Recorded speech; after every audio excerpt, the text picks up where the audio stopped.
My dad was a railroad man his entire life. 40 years of service, not a single sick day. A strong guy, 6 feet tall, broad shoulders, hands like shovels. Even at 55, he looked like he could still move railroad ties with his bare hands for another decade. Every morning at 5, he'd be up, do his exercises, shower, eat breakfast, and then head off to work. He'd come home late in the evening, tired but content. He'd say that working outdoors was better than any gym for staying in shape. And it was true. Flat stomach, strong muscles, confident stride. Mom was always so proud of him, showing neighbors pictures of him in his uniform standing next to a locomotive, but everything changed when he turned 60. Retirement came surprisingly fast. Some kind of reform, early exit, a gold watch, and a certificate of appreciation. Dad was lost. 40 years of the same routine, and suddenly, freedom. Complete, absolute freedom, and he had no idea what to do with it. For the first few weeks, he tried to stick to his old habits. Up at 5, exercise, breakfast at 7, but why? Nowhere to rush, no one waiting. Gradually, waking up shifted an hour later, then another hour. Exercises shrunk to a few squats. And breakfast. Breakfast started to stretch throughout the entire day. I lived separately but visited my parents every weekend, and I didn't notice the changes right away. At first, it seemed like Dad was just relaxing, and rightly so. He deserved it after so many years of work. His face softened a bit, his stomach rounded out slightly, normal for a man his age. Mom cooked as generously as ever, and Dad no longer burned calories with physical work. Simple math. But then I started noticing oddities. Dad started eating not just at mealtimes. He was constantly chewing on something. A sandwich, cookies, leftovers from a plate. And he ate in a hurried, almost mechanical way, as if afraid the food would run out. "Dad, maybe you should eat a little less," I cautiously suggested one Sunday lunch. "The doctor said extra weight at your age is dangerous for your heart." Dad looked up at me, his eyes full of some kind of hurt and bewilderment. "What else am I supposed to do?" he quietly asked. For 40 years, every minute of my day was planned out. Get up, work, eat, sleep. And now what? Watch TV? It's all nonsense. Read books? My eyes aren't what they used to be. Go for a walk? Why, if you're not going anywhere? I didn't know what to say. I suggested he find a hobby, maybe join a veterans club or take up gardening at their summer cabin. Dad nodded, agreed, but did nothing. Instead, he ate more and more. By the end of summer, he'd put on about 40 pounds. His old shirts ripped at the seams. We had to buy new ones, a size larger. Mom worried, but what could she do? Cook less? He'd still find something to eat. He'd go to the grocery store, buy all sorts of junk. By autumn, Dad became strange. Not just fat, strange. He ate almost continuously now. He'd wake up in the middle of the night and go to the kitchen. Mom said she'd find him there at 3 in the morning, sitting at the table with a pot of chili or a loaf of bread in his hands. He couldn't explain why he got up. He'd say he dreamed he was starving and woke up with such a pain in his stomach it was unbearable. But as soon as he ate, the hunger would return with new intensity within half an hour. And it wasn't ordinary hunger. Dad described it as physical pain, as if something was gnawing and eating away at him from the inside. "Son," he told me once when we were alone, "I know something's wrong with me, but I can't stop. As soon as I stop eating, such a longing, such an emptiness comes over me. It's like I'm dying. Only food helps to drown out this silence in my head." I suggested he see a doctor, a therapist. Dad agreed, but it never came to a clinic visit. The next week, Mom called in a panic. Dad had eaten the entire refrigerator, literally everything. Dinner leftovers, raw eggs, a piece of frozen meat, a jar of pickles along with the brine. And then he went to the store and bought another week's worth of groceries. He ate them in one sitting right in the kitchen without even heating them up. Mom found him asleep on the floor among empty wrappers with a distended stomach and food stains on his face. By winter, Dad had transformed into something horrifying. He weighed over 250 pounds, but he kept eating. His skin stretched, becoming waxy and an unhealthy yellow. His eyes were almost hidden in folds of fat, but there was an unhealthy gleam in them. He barely spoke. He only ate. He chewed constantly, even in his sleep. Mom heard his jaws moving, grinding imaginary food, and he started making sounds. Not human ones. Whimpers, grunts, gurgles. As if something was churning and digesting inside him. The house filled with smells. Not just food smells, the smell of decay, fermentation, something sour and repulsive. Mom opened all the windows, but the stench wouldn't air out. It had seeped into the walls, the furniture, the air. Neighbors started complaining, and Dad kept eating. It seemed he was no longer a person, but some kind of machine for food consumption, working nonstop. January brought new nightmares. Dad stopped chewing. Completely. He'd swallow chunks whole like a python, and I'd watch them pass down his throat as lumps under his stretched skin. His jaws now moved only to shove more food into his mouth at once. Pasta, meat, bread, everything flew into that bottomless maw indiscriminately. And his throat worked like a pump, pushing the mass down into his distended, monstrous belly. The sounds he made while eating were more akin to a plumbing system at work. Squishing, gurgling, wet sucking noises. Mom stopped cooking. What was the point? Dad ate everything raw. Potatoes right off the skin, frozen meat without waiting for it to thaw, cans of preserves, and the tin lids too, crunching on them like chips. I saw him force an entire chicken into his mouth, and feathers stuck out until he swallowed them along with the bones. His stomach acid apparently had become so concentrated it digested anything. Even plastic packaging disappeared into his gut without a trace. But worst of all were his eyes. They were no longer human. His pupils were so dilated that the irises were barely visible, and his gaze became glassy, vacant. When Dad looked at me, I felt he didn't recognize me. Or he did, but as potential food. Only hunger radiated from those eyes. Primitive, bestial, all-consuming hunger. Sometimes he'd lick his lips, looking at my hands, and I saw his tongue had grown longer and thicker, covered in some kind of slime. "Mom," I said to her when we were alone in the kitchen, "we have to do something. This isn't Dad anymore. This is... I don't know what this is." Mom wept, but stubbornly shook her head. "That's your father. He's sick, but it's still him. I can't abandon him. 40 years together, son, 40 years. He wouldn't abandon me." But I saw the fear in her eyes.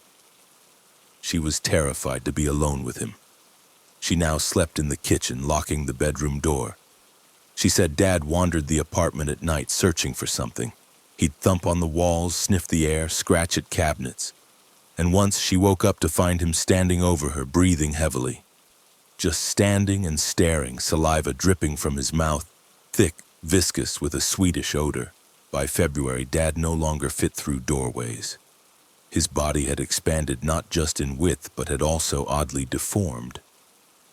There were strange folds, growths, and bulges in unexpected places. His arms had become disproportionately short. Fat had swallowed them almost to the elbows. His legs, too, were hidden in the swollen lower torso, so he moved by rolling from side to side and clinging to walls. And he also started growing appendages. At first, I thought they were just fat folds, but then I realized this was something else. Small bumps on his sides, symmetrical, covered in smooth, moist skin. They grew every day. Mom tried to put him on a diet. She hid all the food, locked the refrigerator, begged him to stop. Dad endured for 2 days. On the third, he snapped in a way that still makes me shudder to remember. He broke the refrigerator lock with his bare hands, or rather what was left of them. He ate everything in half an hour.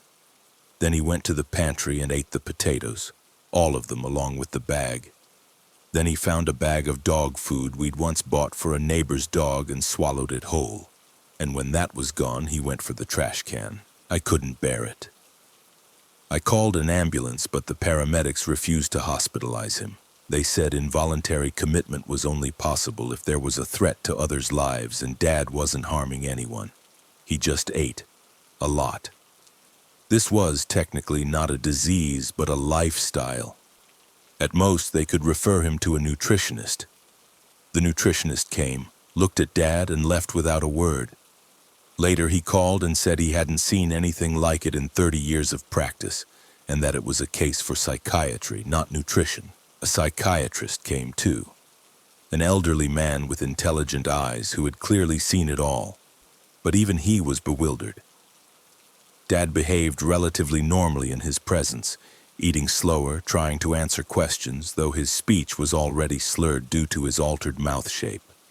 But the doctor saw his condition, saw these strange appendages, saw the inhuman size and shape of his body. He prescribed some pills and told us to call if things got worse. Worse? What could be worse? It could. In March, Dad stopped speaking. Completely, he only made sounds, growls, wheezes, something like a meow, but very low and guttural. And he started eating inedible things, not accidentally swallowing, but purposefully seeking out and consuming. Wooden spoons, pieces of plaster from the walls, old newspapers, soap, toothpaste, laundry detergent. Everything disappeared into his boundless maw, and it seemed was digested. At least he had no digestive problems. On the contrary, he became even more active, even hungrier. The appendages on his sides grew to the size of a child's hands. I realized these weren't random growths. They were rudimentary limbs.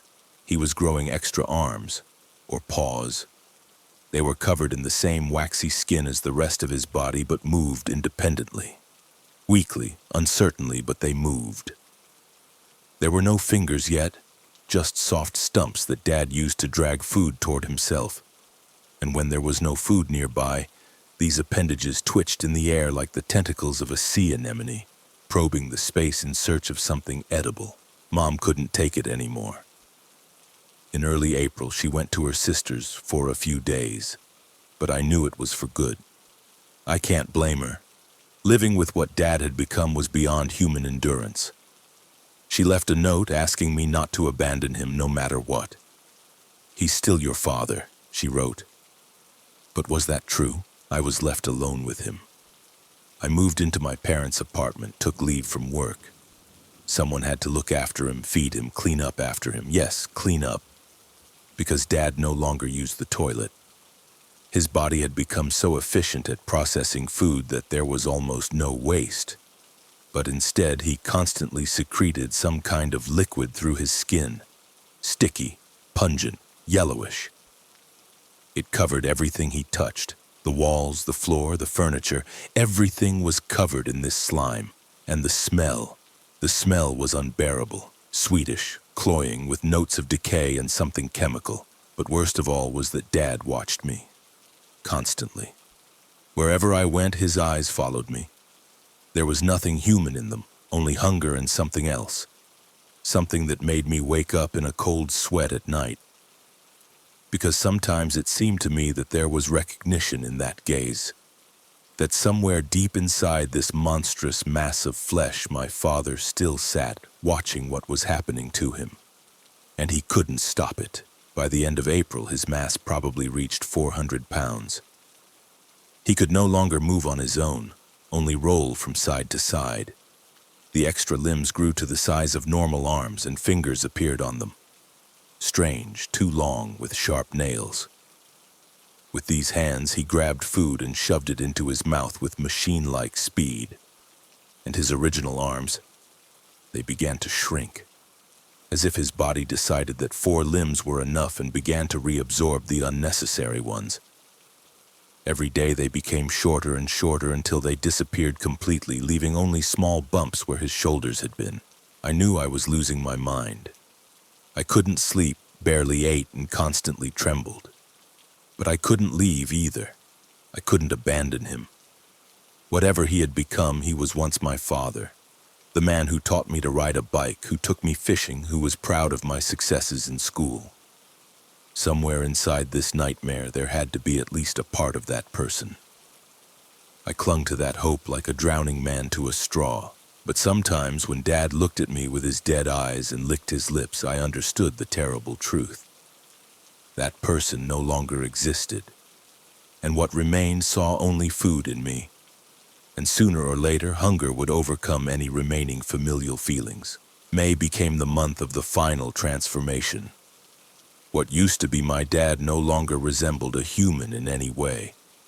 His body had taken the form of a gigantic larva, white, pulsating, covered in moist skin that constantly exuded a sticky slime. His head had almost disappeared, merging with his torso, leaving only an enormous mouth that never closed, a mouth full of small, sharp teeth arranged in several rows like a shark's. And this mouth was constantly working, chewing air, making sucking sounds, secreting digestive juices that dripped onto the floor and corroded the linoleum. The 4 new limbs had fully formed and become his primary ones. They were strange, not quite arms, not quite paws. Long, muscular, covered in the same waxy skin with joints in unexpected places. The fingers on them could bend in any direction as if they had no bones. And on the fingertips were not nails, but something like tiny mouths with microscopic teeth. When Dad grabbed food, these small mouths also began to chew, pre-masticating the food before it entered the main maw. His size had become monstrous. His body length reached almost 10 feet, and he was no less than 6 feet in circumference. He must have weighed 700 pounds, maybe more. The apartment groaned under his weight. The floorboards sagged when he rolled from place to place. And he now moved like a true larva, with undulating movements, contracting and expanding segments of his body. All the while he emitted disgusting sounds, squishing, slurping, gurgling. The sounds of digesting food which emanated not only from his mouth but also from within, from the depths of that monstrous carcass. But the most terrifying thing was, he was still hungry. Always. I fed him from morning until night, but the hunger never subsided. In fact, it grew stronger. Dad could eat in a day what a normal person couldn't eat in a month. Meat, vegetables, bread, dairy products, everything disappeared into his bottomless maw in a matter of minutes. And he could literally eat anything: glass, metal, plastic, paper. His digestive system had become so aggressive that it dissolved any organic and even some inorganic materials. I could no longer buy food in normal quantities. I had to order bulk quantities, like for a restaurant. Meat by the sack, milk by the gallon, bread by the box. The store clerks were surprised, but I told them I was catering. Money ran out quickly. I had to sell my car, take out a loan, borrow from friends. But I couldn't let Dad starve. When he didn't get food, he would start convulsing, making terrible sounds, something between a howl, a wheeze, and a grinding noise. And he would also start eating himself, biting his own flesh, tearing off pieces of skin, chewing them. And strangely, the wounds healed almost instantly, leaving only pale scars. The neighbors started complaining more and more often. The smell, the sounds, the vibrations from Dad's movements. All of it made life in the adjacent apartments unbearable. The elderly woman downstairs said some liquid was dripping from her ceiling.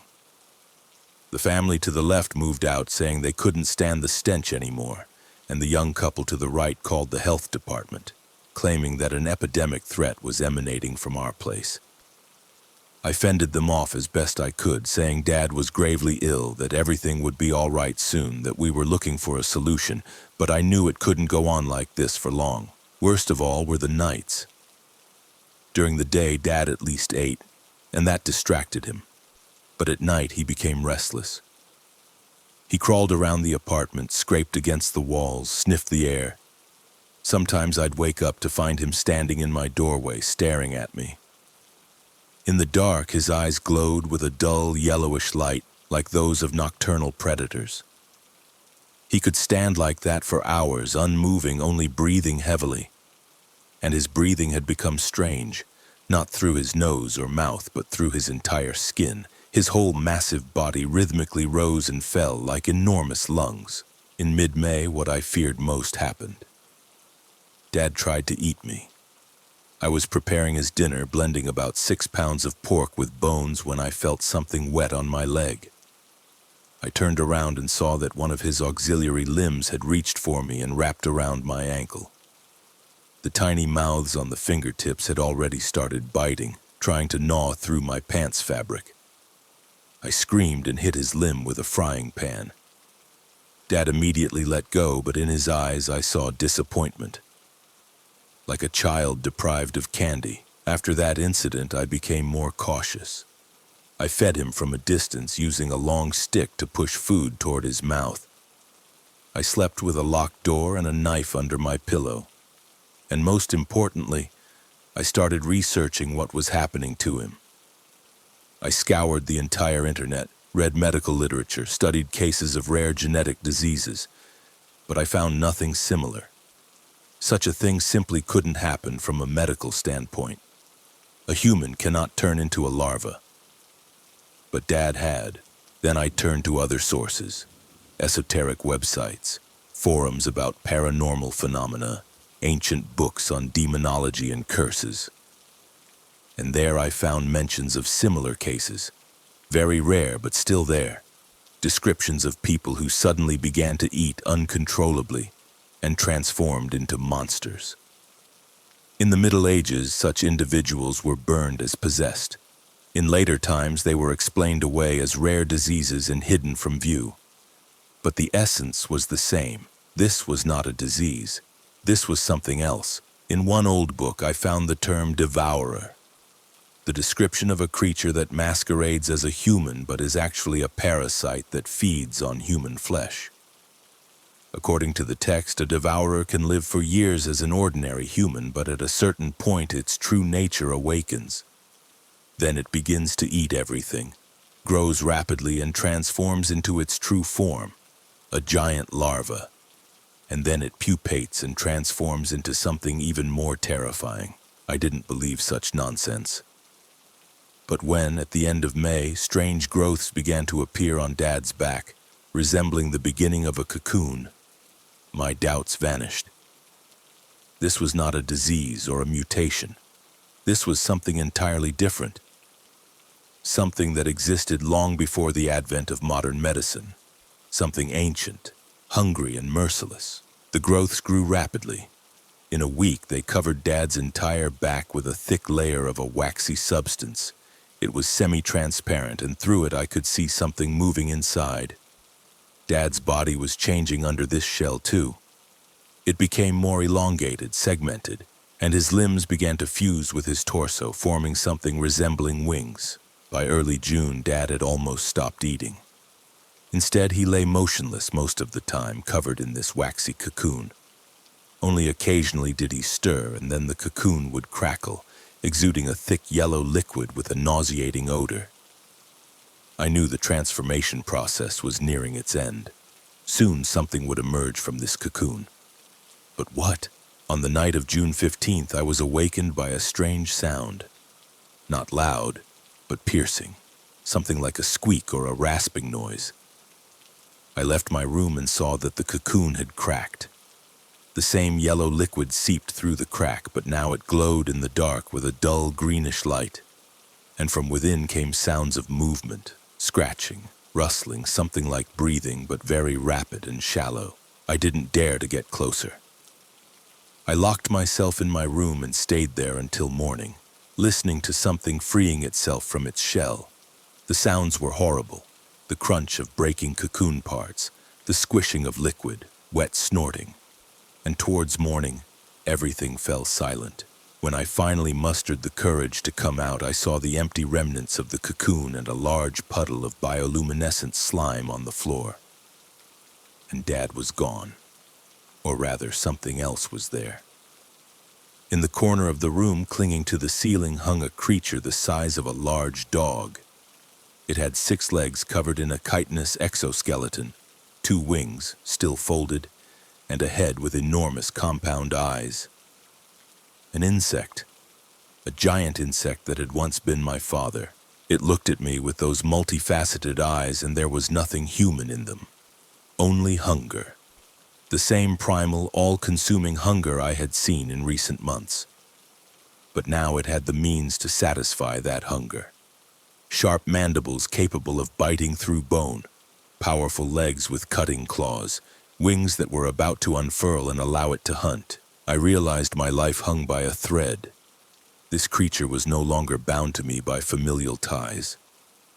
To it, I was just prey, potential food, and the only thing saving me for now was that it hadn't fully adapted to its new body. But that wouldn't last long. Slowly, without making any sudden movements, I began to retreat toward the exit. The creature followed my path with its gaze but didn't move. Not yet. But I saw it tense, preparing to pounce. Its mandibles twitched, secreting digestive fluid that dripped onto the floor and hissed, corroding the linoleum. And its wings began to slowly unfurl, preparing for flight. As I reached the door, I heard a sound that made my blood run cold. The creature spoke, not in a human voice, more like a buzzing, like a huge insect. But the words were clear. "So I'm so hungry." And then I ran. I burst out of the apartment, slammed the door shut, and leaned against it, breathing heavily. My heart hammered so hard I feared it would explode from my chest. My ears rang and black spots danced before my eyes. But worst of all was the horrifying realization of what had just happened. My father had fully transformed into a monster, and this monster knew where I lived, knew my habits, knew how to find me. Behind the door, I heard the scratching of claws on the floor, then a heavy thud. The creature was hitting the door, trying to break free. The wooden door groaned but held. For now. But I knew it wouldn't last. What was once my father now had the strength to break through any obstacle, and the hunger that would drive him to do it. I bolted down the stairs, leaping over steps. On the second floor, a neighbor stopped me, an elderly man who had been complaining for months about the smell and noise from our apartment. "What's going on up there?" He grabbed my sleeve. "It's the middle of the night, and there's such a racket and a terrible stench." I tried to pull away, but he held on tight. Just then, a new sound came from upstairs, the crack of splintering wood. The creature had chewed through the door. "Run!" I screamed at the neighbor. "Get out of here immediately! Call emergency services!" He let go, staring upwards in fright. I continued down, but then I heard a sound that made me freeze in my tracks. A buzzing. The creature had unfurled its wings. It was flying after me down the stairwell. I heard the buzzing getting closer and closer, along with the scratching of claws on the walls and that same hungry voice. "So on. Don't run away. I won't hurt you, I'll just eat." I burst onto the street and ran without looking back. Behind me, I heard the crash of shattered glass. The creature had broken through the building's entrance window and flown out. Now it could fly. It could pursue me through the air. I was doomed, but for some reason it didn't catch me. After running several blocks, I looked back and saw the creature hovering in the air near our building like a giant fly. It wasn't pursuing me. Instead, it circled the building, peering into the windows of other apartments. And I understood it was hunting.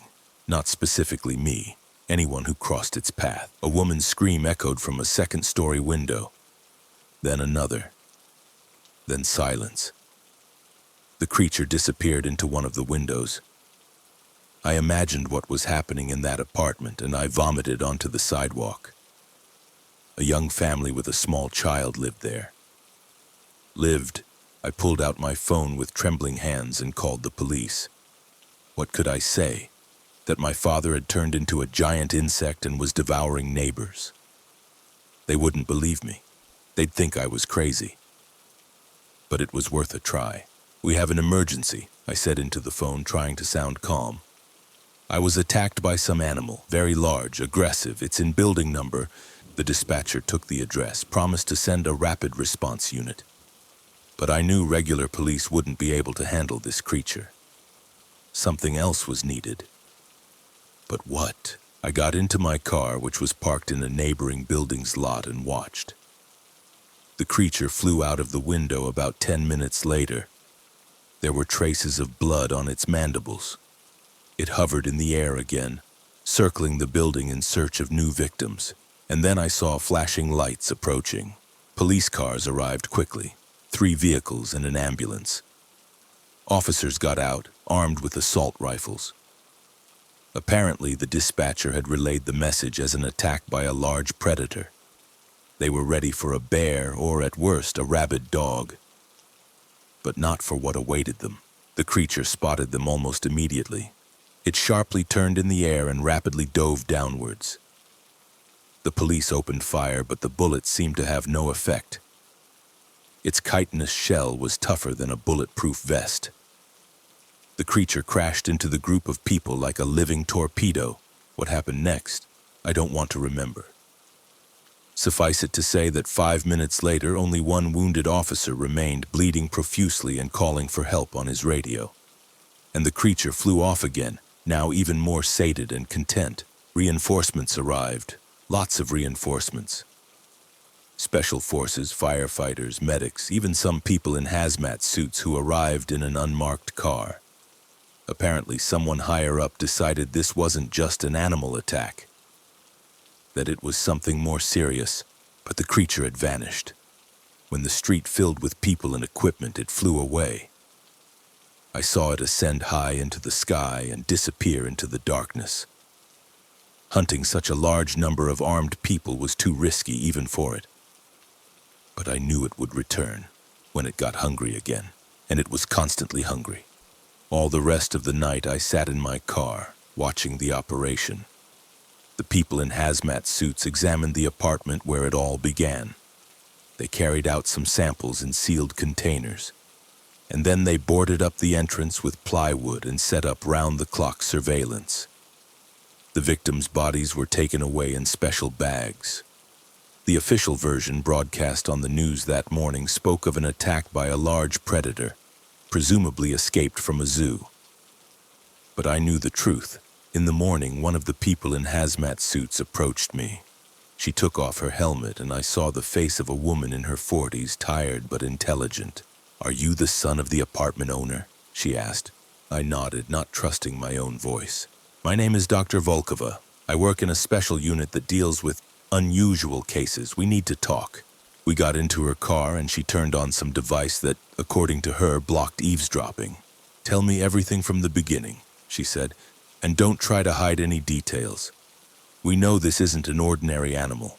I told her everything. About how Dad started overeating after retirement. About how he transformed into something inhuman. About the larval stage, pupation, the final metamorphosis. Dr. Volkova listened carefully, occasionally asking clarifying questions. And surprisingly, she believed me. "This isn't the first such case," she said when I finished. "Over the past 10 years, we've registered 7 similar incidents across the country. Always the same scenario. An elderly man, often recently retired, begins to pathologically overeat. Then he transforms into what we conditionally call a stage 1 devourer, a giant larva, and then he pupates and becomes a stage 2 devourer, a flying hunter. But what is it?" I asked. "A disease? A mutation?" "We don't know exactly," she admitted. "But there's a theory. It might be some form of parasite, a very ancient parasite that has existed in symbiosis with humans for centuries. It remains dormant for most of the host's life, and then it activates at a certain point. This is usually linked to stress, depression, sudden changes in lifestyle." "So it's contagious?" "Not exactly. We think it's hereditary, from father to son.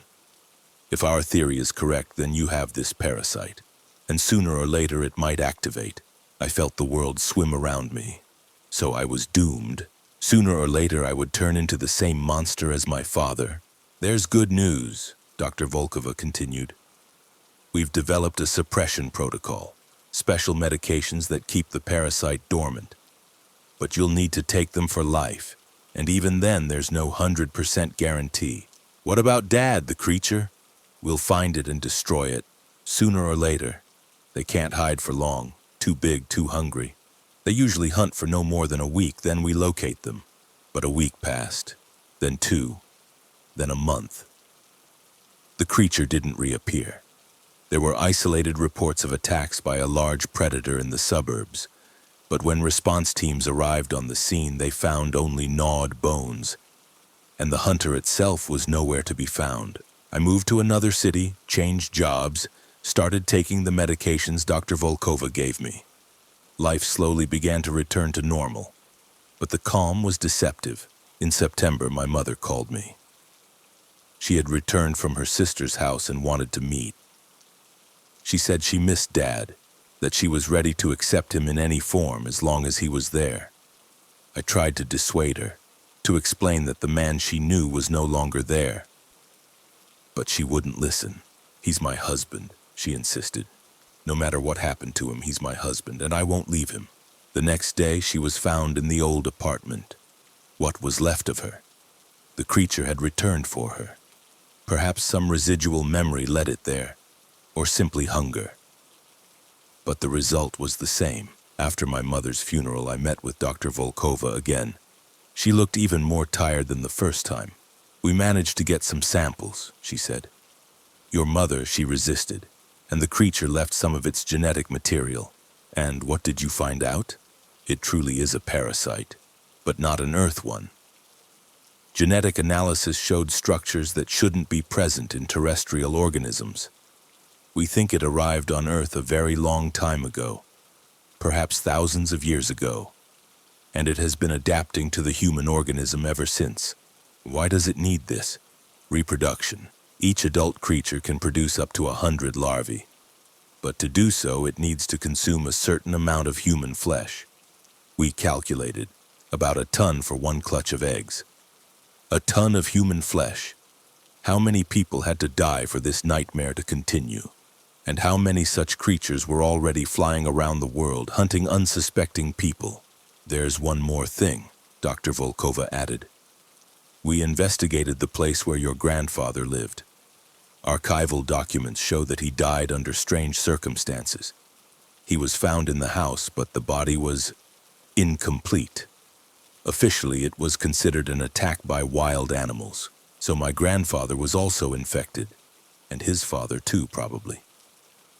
The chain stretched back into the past, perhaps for many generations.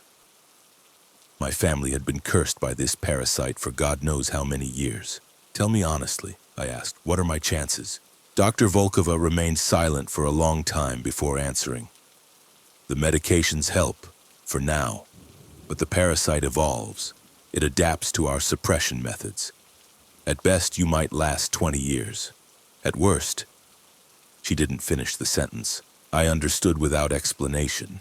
Sooner or later, the transformation would happen, and I would become the same monster as my father. Another 6 months passed.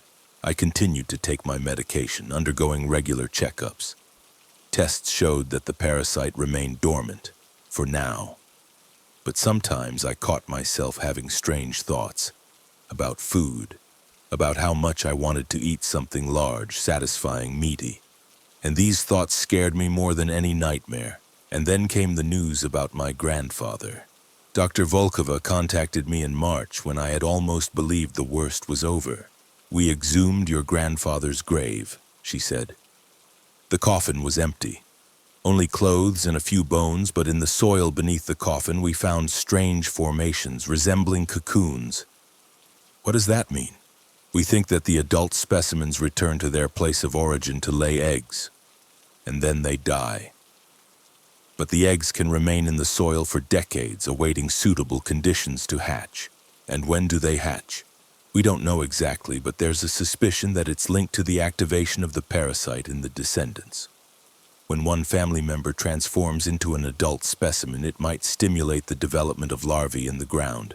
So somewhere underground in the cemetery where my grandfather was buried, a new generation of monsters was maturing, and my transformation could awaken them. In April, I started experiencing the first symptoms. Not physical, psychological. I started thinking about food almost constantly. Not just wanting to eat, but thinking about the process of consuming food as something beautiful, almost erotic. I watched cooking shows late into the night, dreaming of large, juicy pieces of meat. And I also started having strange dreams. In them, I flew over the city looking for prey below.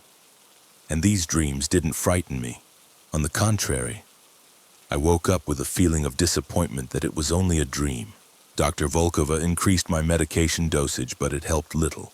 Tests showed increasing parasite activity. It was waking up. "How much time do I have?" I asked at a regular checkup. "It's hard to say. It varies for everyone. Sometimes the process takes years, sometimes weeks, but if psychological changes have begun, she didn't finish, but I understood. I didn't have much time. I made my decision in May. I wouldn't wait until I transformed into a monster. I wouldn't kill innocent people. I would end it myself while I was still human. I wrote my will, paid off my debts, said goodbye to friends without explaining the true reasons. I said I was going on a long business trip. I bought a pistol on the black market. When I felt the physical transformation begin, I would shoot myself. It was the only way to break the vicious cycle, but in June, something unexpected happened. I woke up one morning and found small bumps on my sides. Tiny, but definitely resembling those my father had at the very beginning of his transformation. The extra limbs had begun to develop. I grabbed the pistol, put it to my temple. My finger rested on the trigger. One more second and it would all be over. But then the phone rang. Dr. Volkova. "Don't do anything foolish," she shouted into the receiver. "We have new data. We found a way to stop the process." I slowly lowered the pistol. "What way?" "Fasting. Complete fasting. The parasite needs nutrients for transformation. If you deprive it of food at a critical stage, the process might stop. For how long? We don't know. Possibly forever, but it's a risk. Fasting could kill you too." A risk? But what was the alternative? Turn into a monster and kill people, or shoot myself right now? I chose fasting. I stopped eating entirely. I only drank water. The first few days were agonizing. My body demanded food and the parasite apparently resisted. The bumps on my sides became inflamed, started to hurt. Sometimes I felt them moving under my skin, trying to grow, but then it got easier. The bumps stopped growing and then began to shrink. By the end of the week, they had almost disappeared. The parasite, deprived of nourishment, went dormant. Dr. Volkova visited me every day, took samples, monitored my condition. On the 10th day of fasting, she said, "Iwi-1, the parasite is dormant again, but now you know how to stop it if it tries to activate again." I slowly returned to normal eating. I ate little, cautiously, constantly listening to my body. The bumps no longer appeared, but the victory proved temporary. In late summer, I began to notice new changes. Not physical, mental. My thoughts became more primitive, aggressive. I caught myself looking at passers-by and evaluating them as potential food. And I started having dreams of flying and hunting again. The scariest thing happened in September. I got hungry and ordered a pizza, a regular pepperoni and cheese pizza. But when I started eating, I couldn't stop. I ate not only my portion, but ordered 2 more, then another. In one evening, I devoured 6 large pizzas and still felt hungry. That's when I realized fasting had only delayed the inevitable. The parasite was too deeply rooted in my body. Sooner or later, it would take over. But until then, I would fight. I would take my medication, control my diet, undergo checkups. I would cling to my humanity for as long as possible. And when I felt I was losing control completely, I would get the pistol I still kept in my nightstand. And I would end it all, while I could still make decisions. It's the only way to break the chain. The only way to protect the world from the monster I would eventually become. Tonight I dreamed I was flying over the city, and it was beautiful.